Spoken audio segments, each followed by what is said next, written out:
like I said, I'm gonna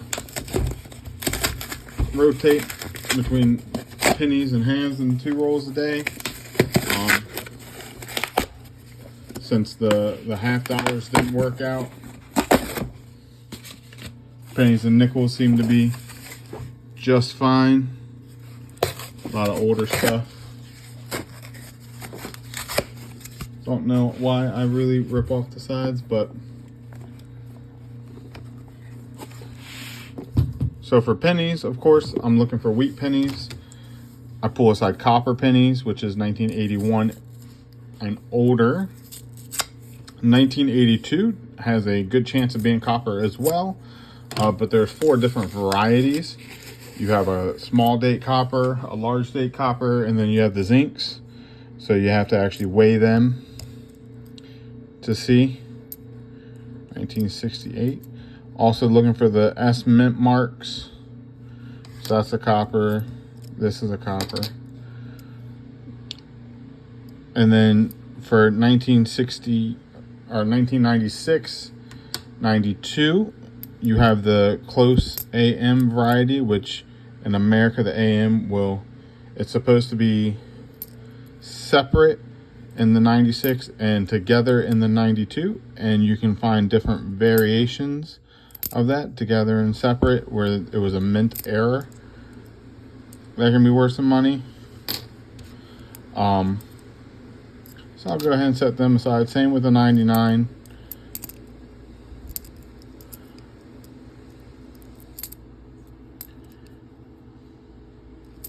And then since I'm doing a slower hunt, I can look at both and separate it out as we go. That looks like a 96.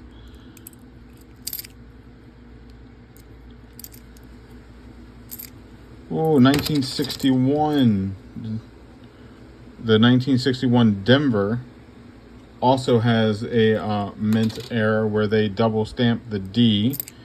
So you gotta look at that in the scope.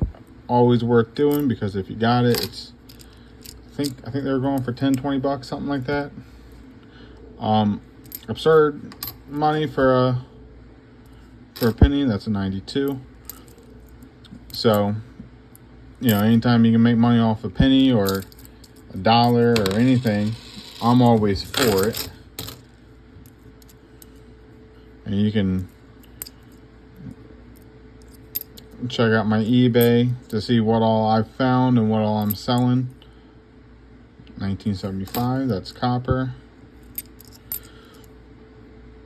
I try to be upfront and honest with people. So most of the time, what I find is not going to make a fortune.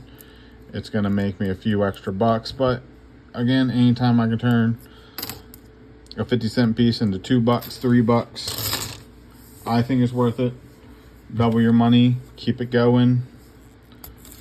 Triple your money. And you're able to get more things. So like this last round at the bank, I got 2 boxes of halves, which I've been doing. Box of pennies.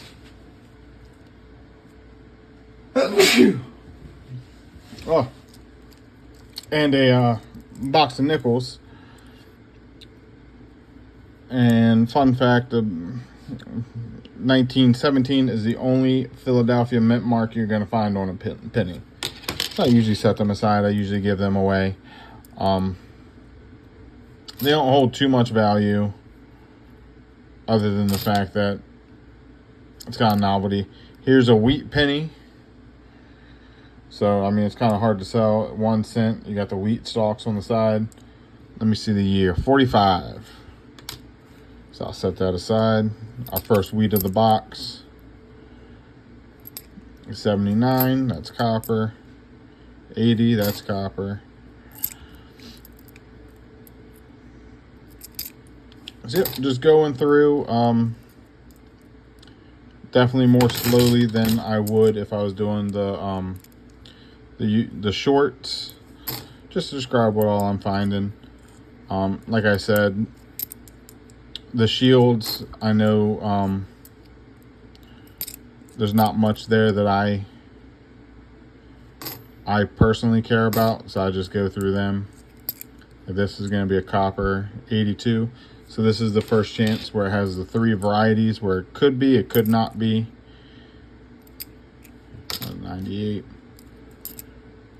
59. It's gonna be a copper. Looks like it got ran over a few times. See, here's the nice 2017 Philadelphia. So we just set them aside. 71.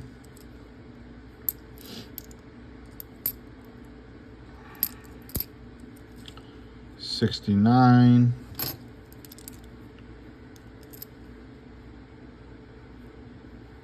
That's interesting. Set that aside.